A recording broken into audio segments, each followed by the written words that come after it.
Before we begin, make sure you've added your Kick Stream key to StreamPulse and uploaded your videos. If you haven't done these yet, check out our step-by-step guide playlist for detailed instructions. Let's get started. In your StreamPulse panel, click on My Streams in the left menu. Then hit the Create New 24/7 Stream button. Now you'll see a setup screen for your stream details. Select Kick as your platform and choose the Kick Stream key you added earlier. Then, fill in your stream title and description.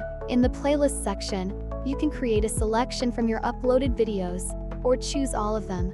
This will be the content of your 24/7 stream. After double-checking all the fields, click the Create button in the bottom right corner. Great! Your stream is set up. Head back to the My Streams tab, and you'll see your new stream in the list. Click the Start Stream button on the right.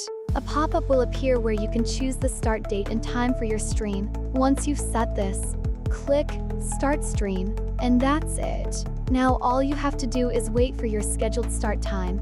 Sit back and enjoy your stream. Remember, with StreamPulse, you don't just stream, you pulse through the digital world. Happy streaming!